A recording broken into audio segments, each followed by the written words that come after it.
Hello and welcome to another edition of TomBecka.com, where everyone's extraordinary and everyone has a story to tell. And this is quite the story, to be honest with you. I had never really thought about interviewing a drag queen before, but as I asked around to friends and family, and I say, do you have anybody that is a good subject for the podcast? I had a friend at work say, how about a drag queen? I got a friend who's a drag queen. And so I said, yeah, well, of course, that's what this whole show is about finding people that we might not have a chance to ordinarily meet, and getting to know people a little bit better, and then find interesting people with interesting stories. And this story is not only interesting, but it's a lot more poignant than I thought it was going to be.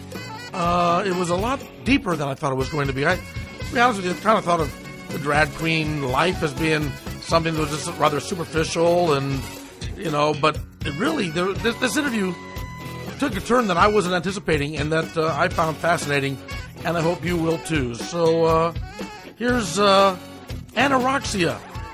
Is drag queen the right term anymore, or does it have a more politically correct term now? No, I think drag queen is totally acceptable, especially in the entertainment world of it all. There are so many different ways to call a man in a dress, and it just depends on what they're doing it for. And I think drag queen, in my experience as an entertainer, is what I am. So for you, it's an entertainment thing. Correct. Yeah. When did you start? I mean, look, I'm in entertainment. I got into radio and I got into doing stand-up comedy. At no point in time did I think, as an entertainer, I think I'll just put on a dress. What was it for you to think, okay, I want to do this sort of thing? Growing up in the gay world and gay culture, which there's such a huge culture that a lot of people don't know about in the gay clubs and the circuit clubs, especially in the 90s and early 2000s. I was in college and I would go to these clubs and I would see these fantastic women that weren't women come out of the ceilings of these clubs in these huge costumes, and it was just so glittery and shiny and glamorous, and they would come out and dance and perform, and I just saw it almost as a form of like kabuki theater, that you would see in Japan or on Broadway, and I just thought it was spectacular, and I wanted to be a part of that. Now, as a child growing up, did you want to dress in women's clothes? No. I remember I tried on my grandma's heels at one point when I was a kid, and when we would play house and stuff, and I loved being in heels because it just, for some reason, I loved the sound it would make on the ground and the tile and stuff. But there was never any urge to cross dress for any want to be a woman or any sexual desire at all. It was really just for fun and. So this is okay. So this is not because now being a drag queen, is that different than being a transvestite? Yeah, I think transvestite to me and cross dressing is a man who puts on women's clothing and there is some sort of sexual desire or I don't even know how to put it. I'm not super familiar with it all. And then there's transsexual, who is someone who is transitioning from male to female or female to male. And that for them is an entire lifestyle change. And for a lot of them, putting on, for the ones I know, putting on the dress in the beginning, and they start as drag queens and start entertaining and realize that is just who they are, and they want to live that way all day, every day. Do you have any desire to live as a woman? No, none whatsoever. So everybody. So, and this is probably, this is true of pretty much every profession. Everybody gets into it for various reasons. Yeah. So your situation is just that you just like to be an entertainer. Right. Yeah, I'm in it for the show, and there's such a huge difference between, the makeup of it all, the stage makeup. It's very, very meant for spotlight. The costumes are just like you would see in a playhouse. It's not just everyday boy in a dress or anything like that. It's really, really extravagant, very expensive to do it. And what I noticed, and just a little bit that I talked with you and a few others about preparing for this interview, is that most of the drag queens have got pretty funny, or at least clever or whimsical names, right? I mean, Yeah. because your stage name is Roxia. Roxia. Yeah. Okay. What kind of a personality does Roxia have? It's really evolved over time as I've learned what I enjoy about performing and what I didn't. I started out scared to death of the stage, but I knew I wanted to be like a rocker, a rock star type of chick. And so I was super, super skinny, and everyone made fun of me because I was the thinnest one. And so they're like, "You look anorexic."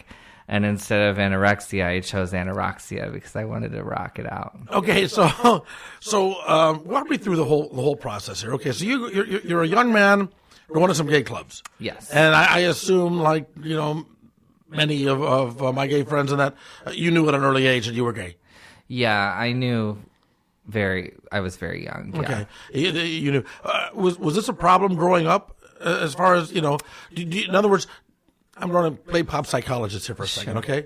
All right. You're a kid who, maybe doesn't feel comfortable, being a gay man, a gay young man, trying to figure out who you are. And then adolescence is a tough time for everybody. So you're young, you're going to college, you go to this club, and you see this escapism, and you think, you know what? I want to be a part of that escapism. Am I just, reading too many, books or watching too many movies, or is it really kind of like that? I think that's too simple of a way to put it. I had already escaped. I was disowned when I came out at 17, and pretty much told that night, "Do you want your stuff on the porch or on the curb?" And I grabbed what I could, and I left, and I drove to Fort Lauderdale. And by the time I got there, I had about $17 left in my pocket. And I had signed up for college down there. I'd been there on vacation once, and I knew I wanted to go back. I'd signed up for college, and I was able to be put in a dorm when I got there. So I had a place to stay that night. And that was my escape. Everything else that I saw and learned was just experience after experience, and drag in the clubs there was just one of those, but it stuck with me. And when I came back home years later, that had always stuck with me, and I saw drag queens here for the first time, and I was reminded of that experience before in college, and I looked around and I was like, I think I can do this. Can I get back to you come out and you say, "I'm gay," and your parents, I mean, no offense, your parents couldn't have been too surprised. Because, I mean, I just met you and I said, you know what? Yeah, that guy's gay. Your parents couldn't have been too surprised. Were you surprised about their reaction to you? I was shocked. My parents were divorced, so my father was not around. I was with my mom, and we were just extremely close all through my childhood. She was just an amazing mother. And we struggled as a family, but I never in a million years thought that she would disown me. Even though she was extremely religious, and that religion grew as I went into my teens. She became a minister, and it was the Pentecostal faith, and there was just no tolerance for homosexuality in that particular church. And she followed the church and not me.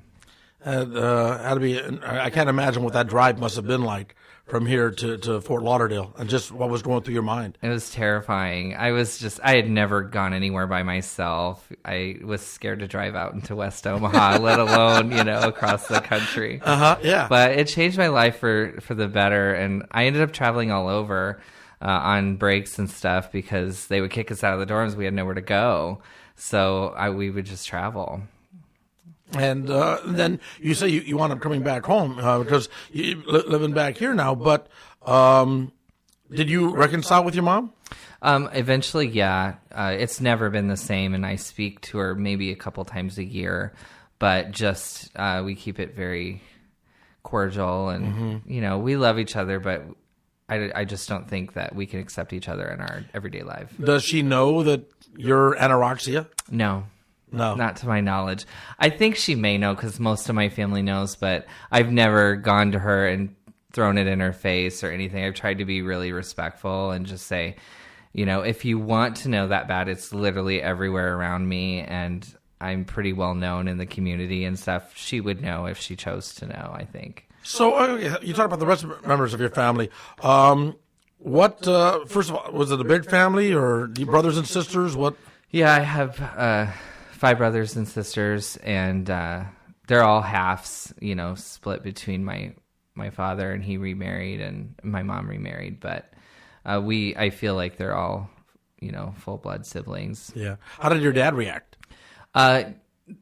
He reacted pretty well. He said he'd always known since I was probably 7. Mm-hmm. But being divorced when I was very young, there's always been a little bit of space between my father and I. And so for him, I think it was just easier to swallow because it wasn't in his everyday life. Right. And any way that he could possibly be on the opposite end of what my mother was saying and feeling was just fine with him. So, okay, now I'm thinking about this because the way my mind works sometimes, almost like in a sitcom sort of a thing. Okay, and let's take it down, not the actual tragedy of what you went through, but okay, I just see a sitcom developing here where you tell your parents that you're gay and they're, oh my God, they're all shocked. Okay, and then you drop the bomb that, oh, by the way, I'm a drag queen too.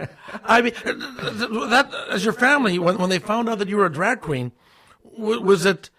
How do they react to that? Because I can see where that one might almost be easier to handle than the other. Yeah, my father, when he found out, and my stepmom and that whole side of the family, they were in a little bit of shock. And my stepmom was really good about making light and just being like, "Look, oh my gosh, he looks like Cher, he looks like Liza," and but they would never, I don't think, come and see me perform. I think it would be a little too much, especially for my dad. What's that? Have you invited them? Yeah, I do invite them to certain shows. Yeah, but they haven't come yet. So far, not. My sister has, and she's always just like, "I can't believe how pretty you are," and you end up looking like your sisters and mother. A lot of people will say when you get put into drag makeup as a boy, you usually end up looking like an aunt or a sister or mother. I'll tell you,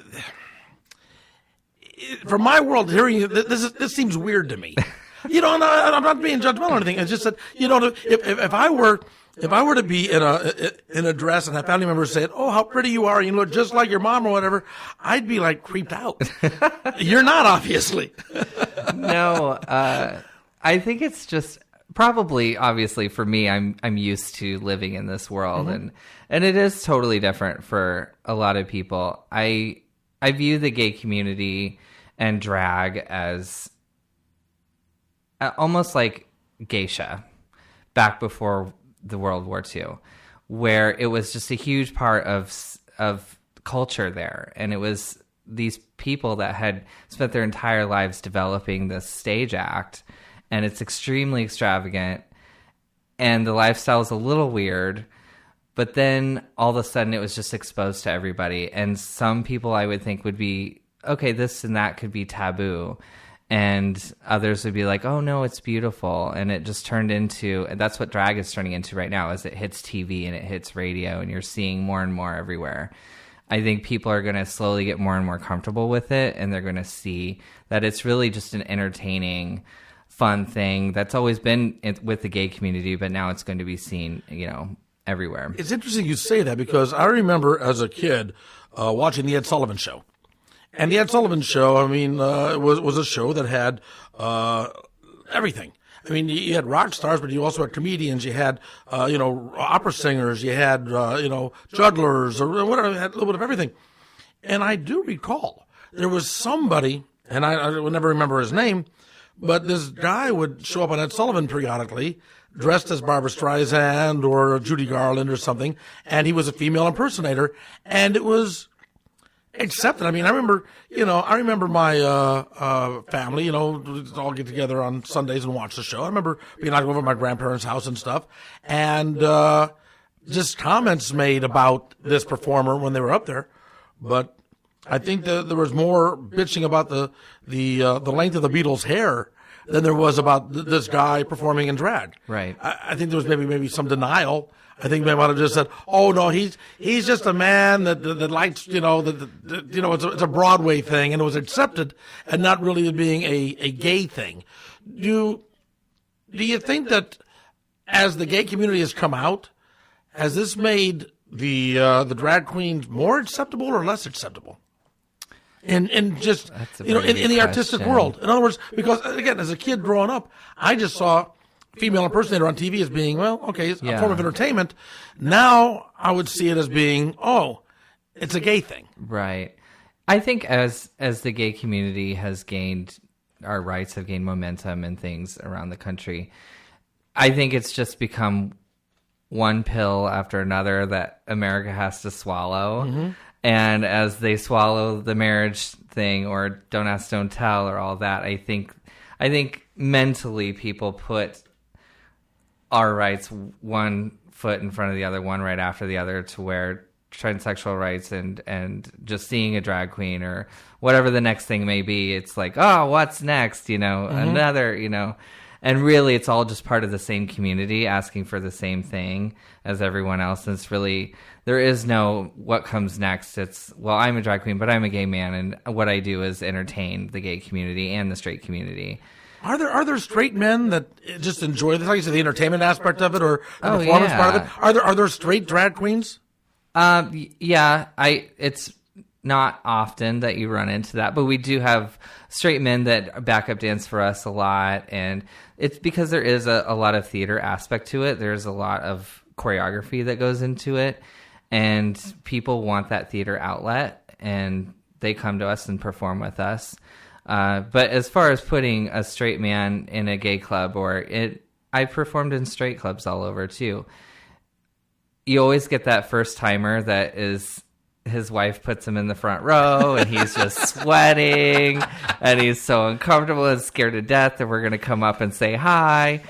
And by the end of the show, when we've just made everyone comfortable and had a great time, they're the ones on their feet, smiling, laughing, clapping, and wanting pictures with us because they just realize that there's nothing to be afraid of. He's not scared to death that you're going to say hi. He's scared to death that you look so good he's going to hit on you and not know that you're a dude. That's what he's scared of, You think so? I don't know. You think they would know. If you're in a club like that. But on the other hand, I mean, yeah, a lot of these drag queens, if you were just like out, in a ball gown at some, big social event. Sure.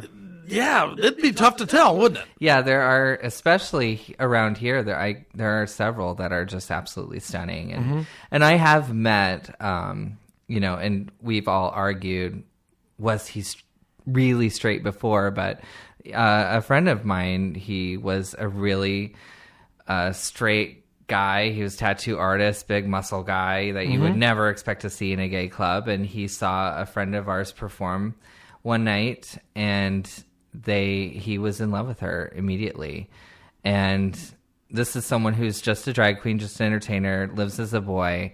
But he was just so in love with seeing her on stage that he ended up almost marrying her. They're not married yet, but they've been together for years and years. So a straight guy comes to see a friend at were they friends or just somebody that he saw on stage? Just saw this entertainer on stage and was so enamored with how beautiful she was and it took a long time for him to be comfortable with the idea you think? that she's a boy, but eventually it just, people are people and you can't help who you fall in love with. And that is fascinating in that regard. I couldn't imagine. It's hard to imagine. Yeah. I can't imagine falling in love with a woman. Could you imagine going to a club and seeing some woman up there singing, whether dressed as a man or not? Could you see somebody up there and think, oh, all of a sudden, hey. It's very hard to imagine, but the idea of falling in love with a person and not something on the outside, I think is important for people to think about. And that's why when the gay community says, love is love, we really mean it. And people should be able to love each other, fall in love with each other, regardless, just based on who they are, not what they are. You had said something earlier about, just one more thing the straight community has to swallow. Mm-hmm. That's part of the problem, I think, with a lot of straight people, is that they feel as if, you're always pushing your sexuality down somebody else's throat. Yeah. In other words, it's like, okay, fine, you're gay, I get it, move on. Mm-hmm. How would you react to somebody like that thinks that, that gay people are just trying to push an agenda, as opposed to, fine, if you're gay, just leave me alone, and I'll leave you alone, and we'll be fine? I would say it's no different. There is no agenda other than I want to be able to be treated exactly the same as you in every way, especially when it comes to our laws. And until we do that, I'm not trying to push anything down your throat, but if I can convince you to vote for someone that is going to help make marriage legal for us, so you don't have to hear us talk about it anymore, then right on. I would love it if you would join our cause. If you don't want to, that's totally fine. But I view it as no different than civil rights or women's rights or anything else where people need to be treated completely equally under the law. Okay, knowing that this podcast is going to be heard all over and not just here in town, there was a case that happened here a couple weeks back from when we recorded this, and that is that there was a big drag show in town, and one of the people in drag wound up, actually a straight man that was with their friends who were all in drag, wound up getting beat up in the entertainment district in town, the Old Market. And the thing was that it was, protecting his or defending his buddies when there were some drunks at 3 a.m. who were trying to create a scene. That's right. For me, as I looked at this story, it was more an issue of the safety factor of being in that part of town at 3 a.m., more so than a hate crime, if you will. You know what I mean? And so, because, there people get mugged all the time at 3 a.m. in the morning coming out of a restaurant, in some parts of town. Do you know what I'm saying about the you can, of course you can call an assault, sure. Mm-hmm. Yeah. But you have to look at why it happened and how it happened. And they were approached specifically because this boy was wearing a dress. They were hassled and followed outside specifically because they were gay and one of the men was in a dress. But if these assholes that were out there and that night I could have been walking out of there wearing one of my Cleveland Browns jackets, and this guy could have been a Chiefs fan and done the same thing. You know what I mean? So for me, it's a violence issue more so than it sure is a violence issue. Yeah. However, when it happens to a member of our community because they are being seen as gay or being seen as strange or weird or different because of the clothing that they wear, I think it is a hate crime. They're specifically being picked on for that reason. Hey, if you're a Cleveland Browns fan, you get picked on for the clothing you wear all the time. Sure, but you're not being beaten. And there's a difference. There is a difference between, yelling, at each other for a sports type of thing, or strapping someone to a fence and beating them until they're dead. Mm-hmm. And we're trying to stop big things like that from happening. It could have been a lot worse if our straight friend had not been there to defend our drag queen friend. Were you there that night? I was not there. They're just good friends of mine. What do you think you're making progress? I mean, obviously, more states are allowing gay marriage, and the attitude. I mean, the latest survey I saw, basically the polling in America anymore is that most people just don't really give a damn. In other words, they have gay friends, they have gay family members, they just don't really care that much. Now people might have their own religious beliefs and they care from that regard, but overall, it's just live and let live. Yeah, I think it's an unstoppable train, and if you talk to even the most extreme conservatives, they say it's something that's going to happen. It's just how much can we slow it down, Yeah. And it's coming. I think that we're going to be viewed, equally, and we're going to look back, and I'll talk to my grandkids and I'll be like, back in the day, I used to go through this, and this in high school, and I went through this with my parents, and my friends went through this on the streets. Things like that. And some of the things that people with the biggest microphone in this nation that have said against gay people and the gay community are going to be viewed as completely hateful and horrible in the future, I think. The very fact that you just said you'll say to your grandchildren without any sense of irony or anything, I mean, it was just shows again, I guess, the progress that's being made. Yeah. I want to get back into the show business aspect of this now with the drag queen thing. How much... I know that these outfits are rather extravagant. Yeah. How much have you got invested in like your outfit? How much have you got invested in your anorexia persona? Over the years, Yeah. total, tens of thousands of dollars. Really? Yeah. Can you make any money at this? In other words, are there competitions? Do you get Oh, paid yeah. to perform? Yeah, I get paid to perform all over the Midwest, and outside of the Midwest, I've traveled a little bit. And then in town, you get paid depending on the show. And then also, I mean, I'm working usually 3 times a week on the weekends. And then also there are the pageants where you run and you win prize packages and things. And it's really set up just like Miss America and Miss Universe and all that. There's competitions and you go in with the package and hope to win against others. Not asking what you make, okay? But give me a low range and a high range of what a drag queen can make performing. Is it, can it be lucrative? It can be. You just have to be really smart, especially when you're starting out, because you need to prove who you are and what you're capable of doing. And a lot of that requires like really cool outfits and things. But you don't have the money. And if you don't have a name built up yet, you're not going to get paid as much. So on the low end, when you're first starting, you may only make 20, 40, 50 bucks a show, just being tipped and things like that. And then, you know, the high end of the famous queens around the country and the RuPaul's people, you know, they're making, you know, $3,000, $4,000, $5,000 each appearance. RuPaul's still around doing it, huh? She is still around doing it. She's making way more than that. Yeah. 'Cause, I mean, I remember RuPaul was big, like, was it VH1 or MTV back then? And then, but I don't think I've heard the name RuPaul in, God, well, now that 15, 20 years. Now that she's done the drag race thing, she's made, you know, huge strides forward for all of us, just putting a spotlight on it. Do you want that? In other words, because you got a regular day job, you know, you got a regular day job. Do you want to be a big time drag queen star? Is that your goal? Or is it just a matter of, you know, it's a fun thing to do on the weekends and, but I like my regular 9 to 5 life here? For me, I am kind of a nomad when it comes to stuff like that. If it happened, I would love it and have a blast with it. If it didn't, I'm completely content with my career path that I've chosen. It is hard to manage both of them.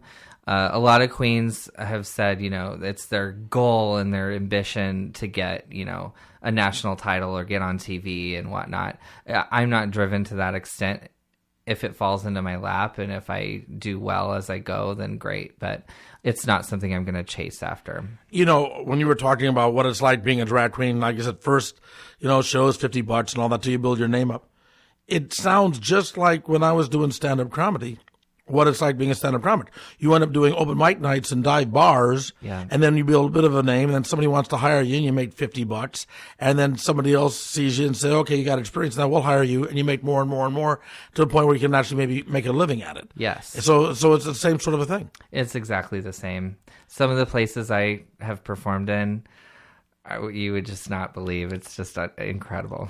You know, this is, you and I were talking about this before the podcast started, is that's one of the whole concepts of what this podcast page is all about, is finding out that, you know what, we have these barriers between us as human beings, but they're a lot more alike than we want to admit. Yeah. You know, I mean, we're a lot more alike than we want to admit. But whether it be, you know, race, color, creed, a friend of mine, had a joke. He said, I never understood anybody that hated somebody because of their race, their color, their creed, their sexual orientation. Because once you get to know people on a one-on-one individual basis, there's so many perfectly good reasons to hate them. Right. So you've been doing this now, and is there an age limit? In other words, can you, I mean, you know, because you're what? I'm guessing you're probably in your early 30s? Mm-hmm. Yep, 31. Okay, so can you be, you know, 60 and still doing this? Or is it just like, you know, look at the old hag? I mean, do you have to be, you know? The ones that have gotten older and become famous for what they've done as impersonators, I think they just keep going until they can't do it anymore.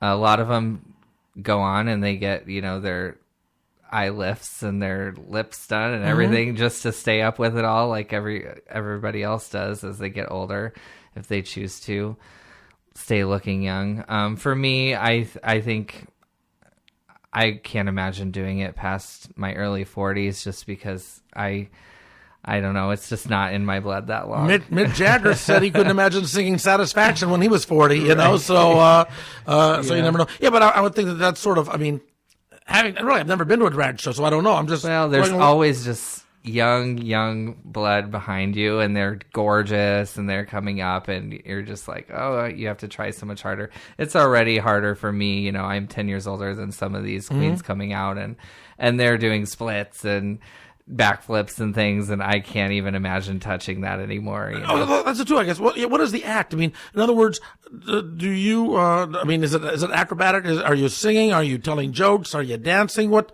does each drag queen bring their own? Yeah, it really just depends on your own. You know what you want to bring to it. There's so many different types of drag and so much different way of expressing the entertainment part of it. So. I'm a celebrity impersonator mainly now, so I do like Cher and Liza and Gaga and all that. So I don't have to do backflips and splits. Okay. You do. I mean, look. You know, you say you do Cher, Liza, and Gaga. Could you be more stereotypical? I know. Right? I mean, that almost sounds like a drag queen cliche. It is. It's actually funny because I started out. A lot of drag queens do have a shtick, and they stay with it. And I started out as what we call a shock queen, which was extreme makeup and glitter and extremely over-accentuated features. So it's not beauty. It's not what you would expect to see as a woman walking down the street. It's over-exaggerated. And I transitioned that into beauty just to see if I could and learn the makeup.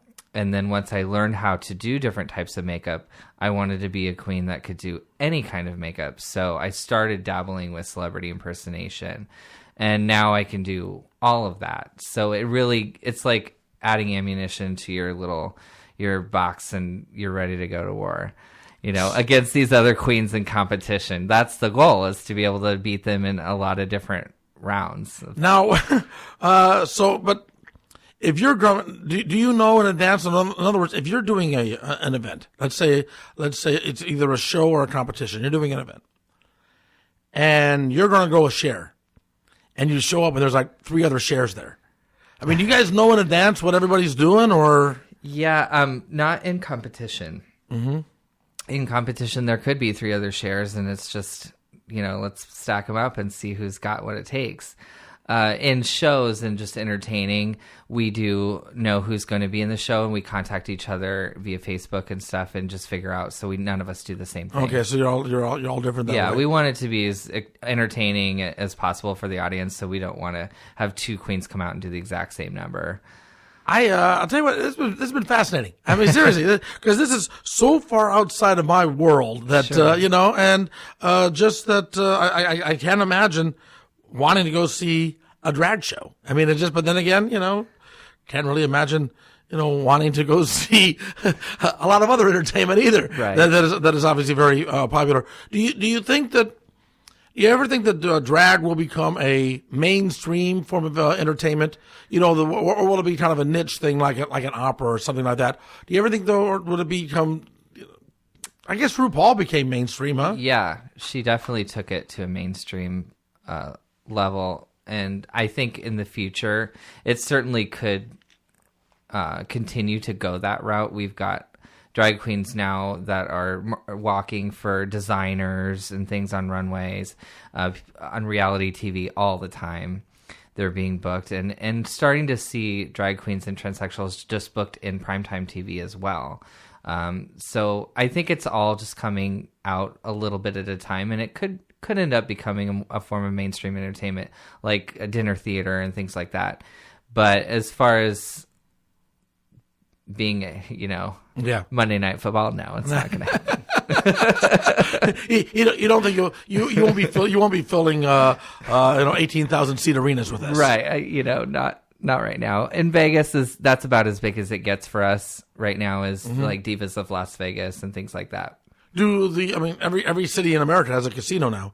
Do they go to other casinos? In other words, do other casinos do shows like that too, or is it just like a Vegas thing? Or could you be playing at could you go down and be doing a show somewhere down in the Gulf Coast or something, you know? You certainly could. I do shows here at our casinos. I just finished our Halloween show. I've been doing shows for a few years here.